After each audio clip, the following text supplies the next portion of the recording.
ನಮಸ್ಕಾರ ಸ್ನೇಹಿತರೆ, ನಮ್ಮ ನಂಬಿಕೆಗೆ ಸ್ವಾಗತ ಸುಸ್ವಾಗತ. ಸ್ನೇಹಿತರೆ, ನಮ್ಮ ದೇಶದಲ್ಲಿ ಇದ್ದ ರಾಜ ಮಹಾರಾಜರು ಇಬ್ರ ಅನೇಕರು. ಅವರೆಲ್ಲ ಒಬ್ಬರಿಗಿಂತ ಮತ್ತೊಬ್ಬರು ವೀರರು ಶೂರರು ಆಗಿದ್ರು. ಹೀಗಿದ್ರು ಯಾಕೆ ಬ್ರಿಟಿಷರು ನಮ್ಮನ್ನ ಆಳಿದ್ರು ಅಲ್ವಾ? ಇದಕ್ಕೆ ಕಾರಣ ಇವರಲ್ಲಿದ್ದ ಒಡಕು ಹಗೆತನ. ನಾವು ಈ ಮಾತನ್ನ ಯಾಕೆ ಹೇಳ್ತಾ ಇದ್ದೀವಿ ಅವತ್ತು ಹೈದರಾಲಿ ಹಾಗೆ ಕೇರಳ ವರ್ಮ ಇಬ್ರು ಒಂದಾಗಿದ್ದಿದ್ರೆ ಬ್ರಿಟಿಷರು ಅವತ್ತೇ ದಕ್ಷಿಣ ಭಾರತ ಬಿಟ್ಟು ಪಲಾಯನ ಮಾಡ್ತಿದ್ರು. ಅಷ್ಟಕ್ಕೂ ಅದೇನು ಆ ಕತೆ ಅಂತೀರಾ? ಅದನ್ನ ವಿವರವಾಗಿ ಹೇಳ್ತೀನಿ ಕೇಳಿ. ನಮ್ಮ ದೇಶವನ್ನ ಬ್ರಿಟಿಷರು ಆವರಿಸಿಕೊಂಡಿದ್ರು, ನಮ್ಮನ್ನೇ ಗುಲಾಮರನ್ನಾಗಿ ಮಾಡಿಕೊಂಡ್ರು. ಇದಕ್ಕೆ ಹಲವು ಕಾರಣಗಳು ಇದ್ವು. ಅದರಲ್ಲಿ ಒಂದು ನಮ್ಮ ರಾಜರುಗಳಲ್ಲಿ ಇದ್ದ ಏಕತೆಯ ಕೊರತೆ. ಇದು ಒಬ್ಬಿಬ್ಬರಲ್ಲ, ಬಹುತೇಕ ರಾಜರುಗಳಲ್ಲಿ ಇದು ಇತ್ತು. ಪಕ್ಕದ ರಾಜ್ಯದ ಮೇಲೆ ಕಣ್ಣಿಡೋದು, ಮತಾಂತರದ ಕೆಲಸಗಳಿಗೆ ಕೈ ಹಾಕೋದು, ಹೀಗೆ ಮಾಡ್ತಾನೆ ಇದ್ರು. ನಮ್ಮ ರಾಜರುಗಳ ಈ ಮೈನಸ್ ಪಾಯಿಂಟ್ ಬ್ರಿಟಿಷರ್ಗೆ ಪ್ಲಸ್ ಆಯ್ತು. ಒಬ್ಬ ರಾಜನಿಂದ ನೆರವು ಪಡೆದುಕೊಳ್ಳೋದು, ಮತ್ತೊಬ್ಬನನ್ನ ಮುಗಿಸೋದು, ಬಳಿಕ ನೆರವು ಕೊಟ್ಟಾತನ ಕತೆಗೂ ಮಂಗಳ ಹಾಡೋದು ಅವರ ಜಾಯಮಾನವಾಗಿತ್ತು. ಇಲ್ಲಿ ಒಂದು ವಿಚಾರವನ್ನ ಹೇಳ್ಬಿಟ್ಟು ಇವತ್ತಿನ ಈ ಸ್ಟೋರಿ ಲಿಂಕ್ ಪಡೆದು ಅದನ್ನ ಮುಂದುವರಿಸೋಣ. ಅದು ಮೈಸೂರನ್ನ ಟಿಪ್ಪು ಸುಲ್ತಾನ್ ಆಳ್ವಿಕೆ ಮಾಡ್ತಾ ಇದ್ದ ಕಾಲ. ಬ್ರಿಟಿಷರನ್ನ ಹೇಗಾದ್ರೂ ಮಾಡಿ ಇಲ್ಲಿಂದ ಓಡಿಸ್ಬೇಕು ಅಂತ ಅಂದ್ಕೊಂಡಿದ್ದ. ಅದಕ್ಕಾಗಿ ಒಮ್ಮೆ ಏನ್ ಮಾಡ್ತಾರೆ, ಹೈದರಾಬಾದ್ ನಿಜಾಮರಿಗೆ ಒಂದು ಪತ್ರ ಬರೀತಾರೆ. ಏನಂತಂದ್ರೆ, ನಾವಿಬ್ರು ಒಟ್ಟಾಗಿ ಬ್ರಿಟಿಷರನ್ನ ಎದುರಿಸೋಣ, ಅದರ ದ್ಯೋತಕವಾಗಿ ನಿಮ್ಮ ಮಗಳನ್ನ ನನ್ನ ಮಗನಿಗೆ ತಂದುಕೊಳ್ಳಿ ಅಂತ. ಈ ಪತ್ರವನ್ನ ಓದಿದ್ದೆ ನಿಜಾಂ ವಾಪಸ್ ಪತ್ರ ಬರೀತಾನೆ. ನಾವಿಬ್ರು ಒಂದಾಗಿ ಬ್ರಿಟಿಷರ ವಿರುದ್ಧ ಹೋರಾಟ ಮಾಡೋಣ ಅನ್ನೋದೇನೋ ಸರಿ, ಆದ್ರೆ ನೀನೊಬ್ಬ ಕೇವಲ ಸೇನಾಧಿಕಾರಿಯ ಮಗನಾಗಿದ್ದವನು, ನಾನು ಹುಟ್ಟಿನಿಂದಲೇ ರಾಜ. ಹೀಗಿರುವಾಗ ನಾವಿಬ್ರು ಬೀಗರಾಗೋದು ಹೇಗೆ ಅಂತ. ನೋಡಿ, ನಾವು ಮೊದಲೇ ಹೇಳಿದ್ದು ಇದನ್ನೇ. ಇಲ್ಲಿ ನಮ್ಮಲ್ಲೇ ಒಡಕಿತ್ತು. ಇದರಿಂದ ಬ್ರಿಟಿಷರು ನಮ್ಮ ದೇಶವನ್ನ ಆಳಿದ್ರು, ನಮ್ಮನ್ನ ಅಡಿಯಾಳಾಗಿ ಮಾಡ್ಕೊಂಡಿದ್ರು. ಇಲ್ಲಿ ಒಂದು ವಿಪರ್ಯಾಸ ಇದೆ. ಅದೇನು ಅಂದ್ರೆ, ಟಿಪ್ಪು ಏನೋ ಹೈದರಾಬಾದ್ ನಿಜಾಮರನ್ನ ಬ್ರಿಟಿಷರ ವಿರುದ್ಧ ಹೋರಾಟ ಮಾಡೋಣ ಅಂತ ಪತ್ರ ಬರೆದಿದ್ದ. ಆದ್ರೆ ಈತನ ಅಪ್ಪ ಹೈದರಾಲಿಗೆ ಇಂಥದೊಂದು ಅವಕಾಶವಿದ್ರೂ ಅದನ್ನ ತಪ್ಪಿಸಿಕೊಂಡ. ಅದೇನೋ ಅನ್ನೋದನ್ನ ಇವತ್ ನೋಡೋಣ. ಅಷ್ಟಕ್ಕೂ ಇದು ಶುರುವಾಗೋದು ಪಶ್ಚಿಮ ಕರಾವಳಿಯಿಂದ. ಇದು ಹೇಳಿ ಕೇಳಿ ವ್ಯಾಪಾರಕ್ಕೆ ಹೇಳಿ ಮಾಡಿಸಿದಂತೆ ಇತ್ತು. ಬ್ರಿಟಿಷರು ತಮ್ಮ ವ್ಯಾಪಾರ ವಹಿವಾಟನ್ನ ಪ್ರಾರಂಭ ಮಾಡಿದ್ದು ಇದೇ ಬಂದರಿನಿಂದ. ಹೀಗಿರುವಾಗಲೇ ಇದೇ ಪ್ರಾಂತ್ಯದ ಮಲ್ಬಾರ್ ರಾಜ್ಯದ ಮೇಲೆ ಹೈದರಾಲಿಯ ಕಣ್ಣು ಬಿತ್ತು. ಇದನ್ನು ಹೇಗಾದ್ರೂ ಮಾಡಿ ವಶಪಡಿಸಿಕೊಂಡು ಮೈಸೂರು ರಾಜ್ಯವನ್ನ ವಿಸ್ತಾರ ಮಾಡ್ಕೊಳ್ಬೇಕು ಅನ್ನೋ ಜಿದ್ದಿಗೆ ಬಿದ್ದ. ಇದಕ್ಕಾಗಿ ದಂಡೆತ್ತಿ ಹೋದ.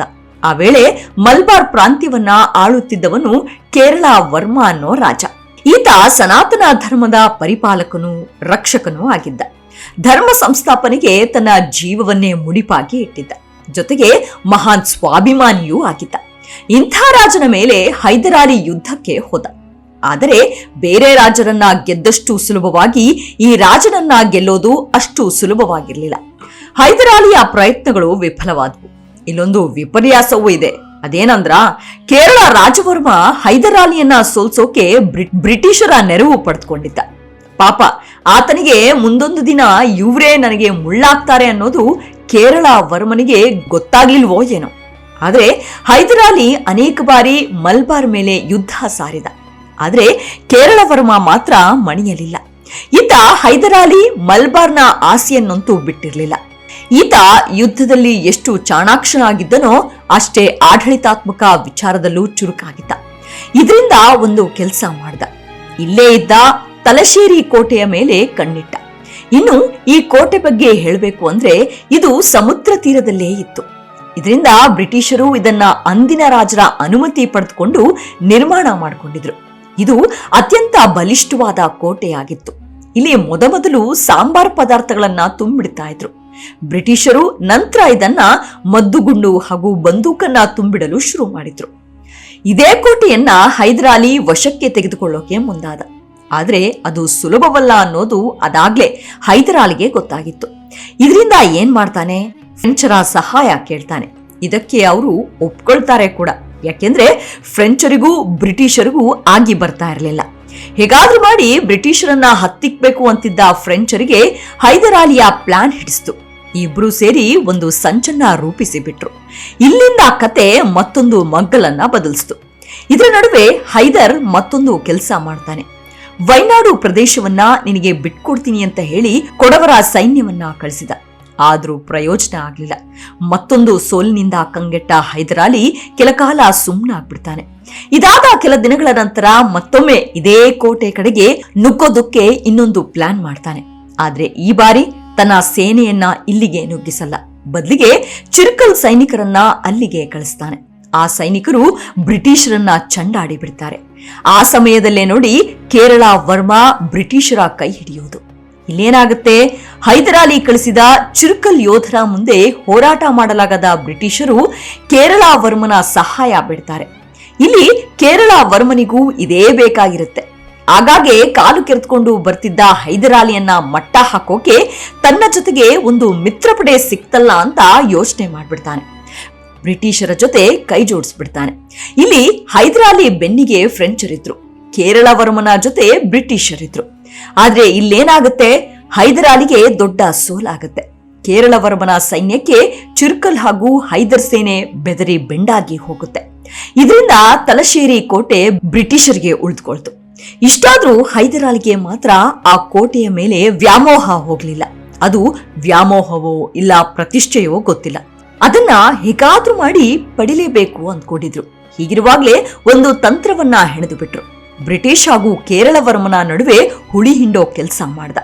ಇದಕ್ಕೆ ಹೈದರ್ ಪಡೆದುಕೊಂಡಿದ್ದು ಈಸ್ಟ್ ಇಂಡಿಯಾ ಕಂಪನಿಯ ನೆರವನ್ನ. ಅಲ್ಲಿನವರಿಗೆ ಹಣದ ಆಮಿಷ ಒಡ್ಡಿ ತಲಶೇರಿ ಕೋಟೆಯಲ್ಲಿದ್ದ ಬ್ರಿಟಿಷರು ಕೇರಳ ವರ್ಮನಿಂದ ಅಂತರ ಕಾಯ್ದುಕೊಳ್ಳುವಂತೆ ಮಾಡಿದ್ರು. ಬಳಿಕ ಬ್ರಿಟಿಷರಿಗೆ ಸಹಾಯ ಮಾಡೋ ರೀತಿ ಇದ್ಕೊಂಡ್ಬಿಟ್ಟ. ಬ್ರಿಟಿಷರು ಹೈದರ್ನನ್ನ ನಂಬಿಯೂ ಬಿಟ್ಟಿದ್ರು. ಆದರೆ ಕೆಲ ದಿನಗಳ ನಂತರ ಹೈದರ್ ಮತ್ತೆ ತಲಶೇರಿ ಕೋಟೆಗೆ ಲಗ್ಗೆ ಹಾಕ್ತಾನೆ.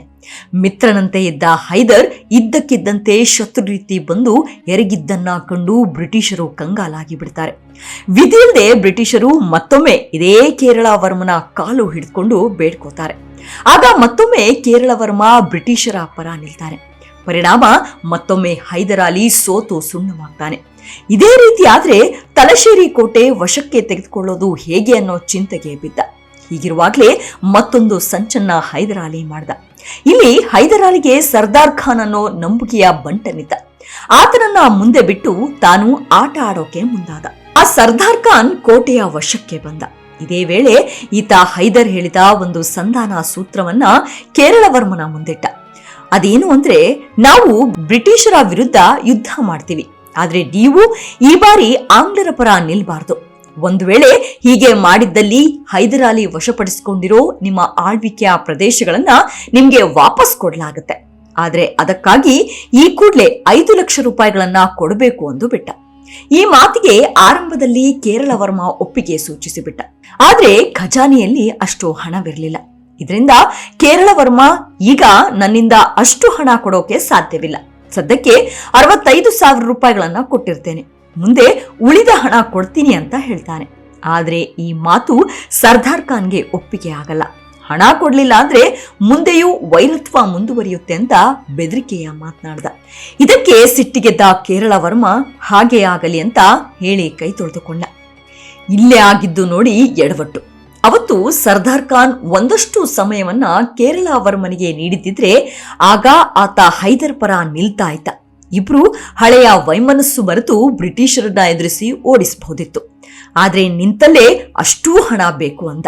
ಅಲ್ಲಿಗೆ ಸಂಧಾನ ಮುರಿದು ಬಿದ್ದಿತ್ತು. ಇದಾಗಿ ಕೆಲ ತಿಂಗಳು ಕಳೆಯುತ್ತೆ.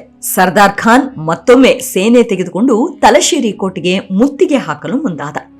ಈ ಬಾರಿಯಂತೂ ಬ್ರಿಟಿಷರ ಬಳಿ ಹೈದರ್ ಸೇನೆ ಎದುರು ಹೋರಾಟ ಮಾಡಲು ಇರಲೇ ಇಲ್ಲ. ಇದರಿಂದ ಅವರು ಮತ್ತೊಮ್ಮೆ ಇದೇ ಕೇರಳ ವರ್ಮನ ಮುಂದೆ ಹೋಗಿ ನಿಂತರು. ಈ ಬಾರಿಯೂ ಕೇರಳ ವರ್ಮ ಸಹಾಯ ಮಾಡಲು ಒಪ್ಪಿದ. ಆದ್ರೆ ಈ ಬಾರಿ ಎರಡೂ ಕಡೆಗಳಿಂದಲೂ ದಾಳಿ ಮಾಡೋಣ ಅಂತ ಕೇರಳ ವರ್ಮ ಹೇಳಿದ. ಆದ್ರೆ ಇದಕ್ಕೆ ಮೊದಲು ಬ್ರಿಟಿಷರು ಒಪ್ಪಿಕೊಳ್ಳಲಿಲ್ಲ, ನಂತರ ಒಪ್ಪಿಕೊಂಡ್ರು. ಅಂದುಕೊಂಡಂತೆ ಹೈದರ್ ಸೇನೆ ಅಲ್ಲಿ ಬೀಡು ಬಿಟ್ಟಿತ್ತು. ಇದನ್ನ ಗಮನಿಸಿದ ಕೇರಳ ವರ್ಮನ 2,000 ಸೈನಿಕರು ಮುಗಿಬೀಳೋಕೆ ಮುಂದಾದ್ರು. ಸರಿಯಾದ ಪ್ಲಾನ್ ಮಾಡಿ ಕೇರಳ ವರ್ಮನ ಸೇನೆ ಹೈದರ್ ಸೇನೆಯ ಮೇಲೆ ಮುಗಿಬೀಳ್ತು. ಮತ್ತೊಂದು ಕಡೆ ಬ್ರಿಟಿಷರು ಕೂಡ ದಾಳಿ ಮಾಡಿಬಿಟ್ರು. ಈ ಘನಘೋರ ಯುದ್ಧದಲ್ಲಿ ಸರ್ದಾರ್ ಖಾನ್ ಹತನಾಗಿ ಹೋದ. ಇದರೊಂದಿಗೆ ಹೈದರ್ಗೆ ಈ ಕೋಟೆ ಕನಸಾಗಿಯೇ ಉಳಿಯಿತು. ಇಲ್ಲಿ ಬ್ರಿಟಿಷರು ತಮ್ಮ ಕರಾಳ ಮುಖವನ್ನ ತೋರಿಸಿದ್ರು. ಅದೇನು ಅಂದ್ರೆ ಈ ಕೋಟೆಯನ್ನ ಉಳಿಸಿಕೊಟ್ಟ ರಾಜನನ್ನೇ ಭ್ರಷ್ಟನನ್ನಾಗಿ ಮಾಡ್ತಾರೆ. ಇದು ನಿಜಕ್ಕೂ ವಿಪರ್ಯಾಸವೇ ಸರಿ.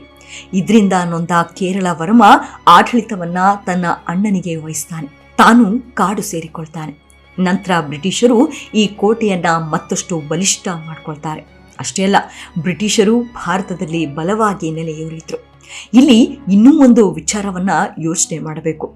ಹೈದರಾಲಿ ಹಾಗೂ ಕೇರಳ ವರ್ಮ ಇಬ್ಬರು ಕಾದಾಡುವ ಬದಲು ಇಬ್ಬರು ಒಂದಾಗಿ ಬ್ರಿಟಿಷರ ವಿರುದ್ಧ ಹೋರಾಟ ಮಾಡಿದ್ದಿದ್ರೆ ಅವತ್ತೇ ಬ್ರಿಟಿಷರು ದಕ್ಷಿಣ ಭಾರತ ಬಿಟ್ಟು ಓಡಿ ಹೋಗ್ತಾ ಇದ್ರು. ಆದರೆ ಅದಾಗ್ಲಿಲ್ಲ. ಆಂಗ್ಲರು ನಮ್ಮನ್ನ ಆಳಿದ್ರು. ನಮ್ಮಲ್ಲಿ ಇದ್ದ ಸಂಪತ್ತನ್ನು ಕೂಡ ದೋಚಿದ್ರು. ನಮಸ್ಕಾರ.